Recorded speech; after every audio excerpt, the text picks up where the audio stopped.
The Malo Gusto to Chelsea move is moving very fast. A second bid is in. Graham Potter's already persuaded the player. Manchester United are trying to have an input, and there is a lot of juicy details behind it. UEFA has got a problem with Chelsea. FFP is going to try slap Chelsea on the wrist. We've got all the news for that. And finally, every time in life, you need to look back.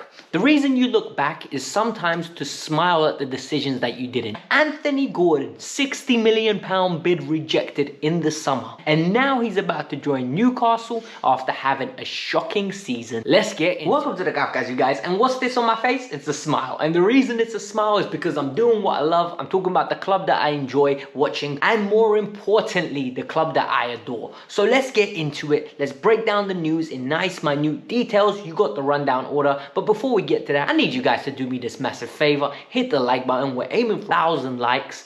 And subscribe to the channel because we're aiming for 25,000 subscribers. You guys were smashing the button. Look, just do it now because you're going to be forgetting in 5 minutes time. We all have goldfish memories. It's late. I don't know what time you're watching this. But in the pinned comment, my Instagram as well. Go follow me there. Hit me up in the comments or in the DMs about any football related question. And I usually reply and we have a nice conversation. But so the way I like to do things here is I'm going to give you the news and then I'm going to give you my opinion on what's actually going on over here based on what I think. Number one, Malo Gusto is a right back from Lyon. We know that. All right, he's 19 years old, very talented going forward, and Chelsea have been actively chasing him. But it's not only been Chelsea, there have been a lot of clubs that have been chasing him. Manchester United, Arsenal, Real Madrid have all been keeping tabs on this player. But Chelsea trying to get ahead of the curve, ahead of the teams in front of them, and more importantly, they're just trying to seal this deal quickly. And what's going on now? Chelsea had a £17 million bid rejected, and this is the key part here. Lyon didn't reject it because it was a verbal. They gave him two options. Option number one, either we will accept this bid, you need to loan him back to us till the end of the season. Or option number two, come back with more money because we're not accepting. Graham Potter has been on the phone with the player.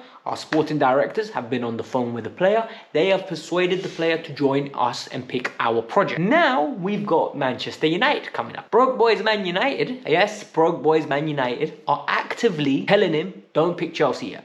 Wait till the summer, we'll get our finances together and we will sign. You'll be our first choice right back and we will develop you. The player is convinced by Chelsea. He's spoken to Potter, like I've said. He's spoken to our executives. He loves the project and I'm guessing the money that Chelsea are offering is beautiful. And more importantly, it's a deal now. It's security for the next 7 to 6 years and it's something that is very interesting.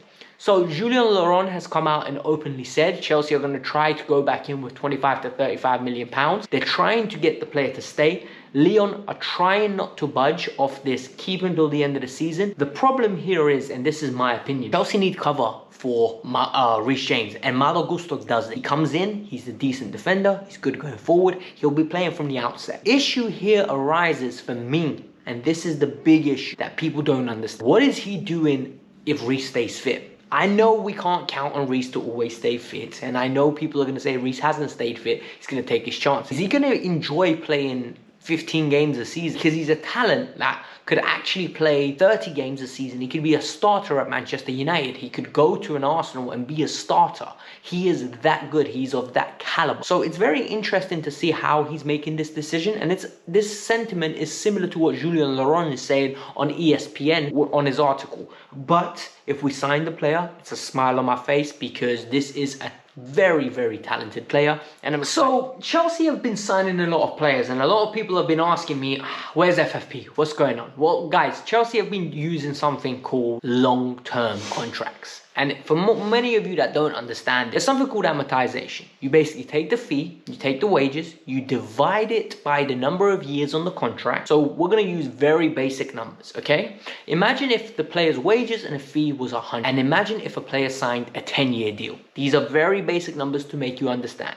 100 divided by 10 is 10. So every year, this player costs you £10 million to have on your book. So this is what Chelsea have been doing with a bunch of players. Hence why Mudryk signed a long-term deal. Hence why Badiashile Lee signed a long-term deal. Hence why Joao Felix will potentially sign a long-term deal. These players are signing long-term deals to make it more profitable on Chelsea's account in the long term to make sure that Chelsea meet financial fair play regulations. Problem is here, this is a loophole. This was not designed in financial fair play for clubs to do this. And now UEFA have instigated a new law.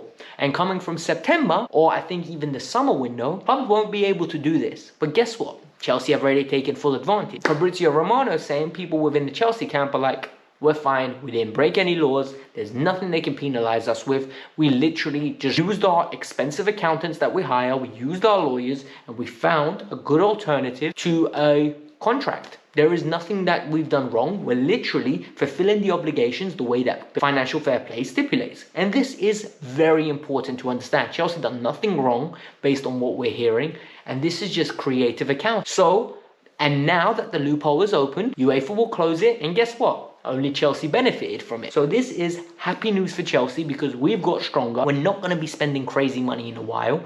We're going to get very good sponsorship deals. We're going to get very good investment from our ownership group. And in the long term, we are going to be fine. It's an initial investment to ensure that the club is in a good place for years to come.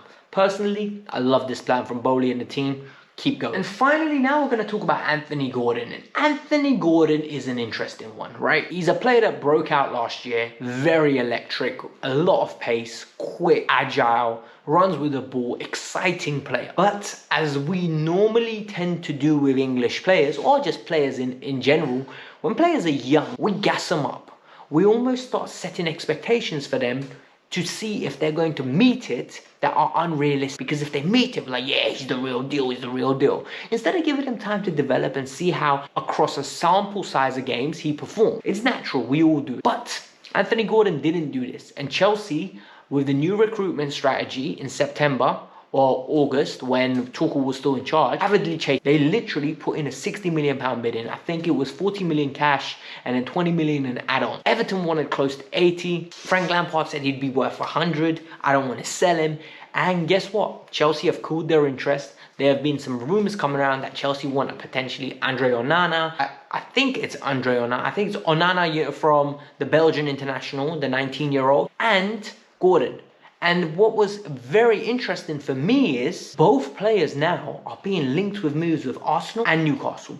And for me, perfectly fine. You're not going to catch me complaining at all.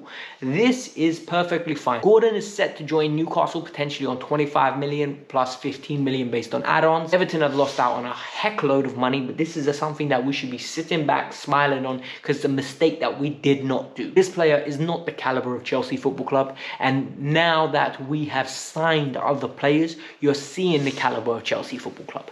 Joao Felix, Mudryk. You're starting to see it. Noni even is better than him. Noni's a 20-year-old in the Eredivisie who's more proven than Gordon has been in the Premier League. Because Gordon's had a good 12 months. Noni's been around for a while. And for me personally, a 35 million euro bid for Noni is a lot better than paying 60 million pounds for Anthony Gordon. The risks just outweigh each other, right? It's just not worth it. So, personally, I'm happy we're avoiding this deal. Long may Vaville and the other team within the recruitment actively go at good targets and not just a shiny toy on the market. If you're going to chase English talent where you're going to play a premium, I want it to be the very best. Chukwuemeka is someone that is renowned to be known as one of the best talents of his age, and we went and acquired him. I had no complaints with that. I just do not want us going and buying players that are going to struggle to get into the England squad, let alone into the England. And that's just my opinion. I don't know what yours is. Hit the like button, subscribe to the channel. Give me your thoughts on all three topics that we discussed today. Peace out. I'm out. Have a lovely day.